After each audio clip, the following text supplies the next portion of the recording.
This 2012 article from the New England Journal of Medicine gives a little bit of information about the health in the U.S. at the turn of the 20th century and now in the 21st century. It's a little bit old, but it gives you a good place to start for understanding what's going on. Take a few minutes and actually read the article. You can tell it's fairly short. But I want to take a minute and show you two different graphics. The first one is this one, the top 10 causes of death.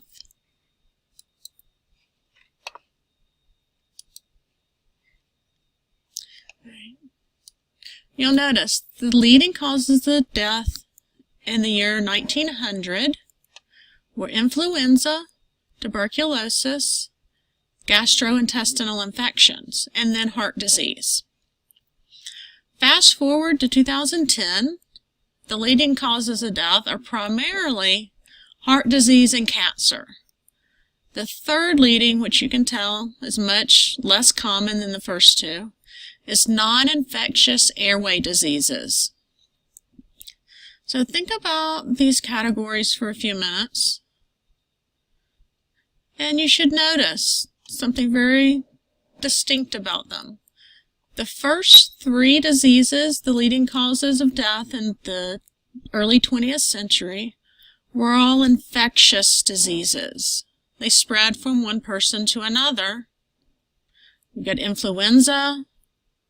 We now have an immunization to reduce the likelihood of people getting that. Tuberculosis, again, it spread from one person to another. We have a way to treat it. And gastrointestinal infections is a group of any number of diseases. It could be food poisoning. It could be having unclean water. The fact that we have clean water in this country made a large impact in the reduction of people dying from gastrointestinal infections. So we've dealt with many of the infectious diseases that at one time were killing people. Now what we see are more people dying from these chronic diseases, heart disease, cancer, and then the third, non-infectious airway diseases. These are more closely related to the behaviors that we take part in.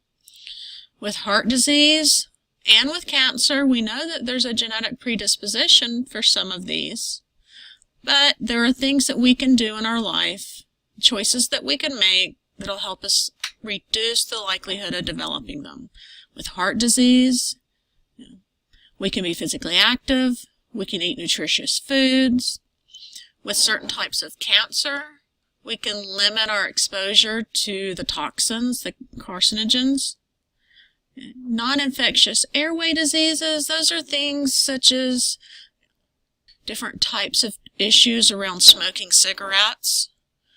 And that's a behavior that we can choose not to take part in that will reduce our likelihood of developing a disease. Okay. So you will see this graph in other lectures, both this semester and in future semesters. Okay. Go back to the original article, and you will notice this graphic up here. This one's a little bit more interactive. And when you actually click on the links, it takes it a few minutes to load because there's a tremendous amount of movement when you start using the website. So if it takes a minute, don't worry, just be patient with it. This link actually shows you, based on the decade of the 20th century into the first couple of decades of the 21st century, the leading causes of death. So you'll notice, as I start moving the mouse over the different parts, it'll change. So you can go over here to the left-hand column and pick a disease. If you pick heart disease, it kind of freezes the screen, and you can tell where it was the leading cause of death in different decades. First decade of the 20th century, heart disease was the number 4 killer. Yeah, 1, 2, 3, 4. Okay. So you pick heart disease. We're going to look at that one. So you just click on it and you notice it highlights it. In 1900, heart disease was the number 4 killer. Number 1, influenza. Number 2, tuberculosis. Number 3, gastrointestinal infections. Number 4, heart disease. In 1910, heart disease is number 1 killer. Then we have influenza, tuberculosis, and gastrointestinal. By 1920, influenza became the main killer again, then heart disease, and then by 1930, all the way through the 21st century, heart disease is the leading killer. And you can see how that has changed. It peaked around the 1960s, early 1970s, and it's continuing to drop.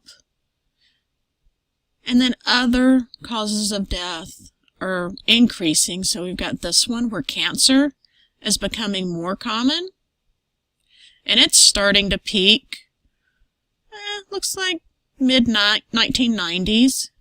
That's partially going to be related to cigarette smoking. We know cancer takes a while to develop. So people who were started smoking in the 40s and 50s on into the 60s and 70s start experiencing cancer after they've had time to develop the disease. So you start to see it peak. As people stop smoking, there's a lag time, and then 20 to 30 years after the peak in smoking, you start to see a decrease in smoking-related cancers. We'll look at that more when we talk about cancer in one of the lectures. Now I want to come back over here to influenza and pneumonia. So we click on it, it keeps it solid so we can see what's going on. At the first couple decades of the 20th century, influenza is a major killer. And you'll notice this major spike right here. It goes off the chart completely. That's the 1918 flu. Worldwide pandemic. Millions of people died. And some of you may have heard it called the Spanish flu in the past.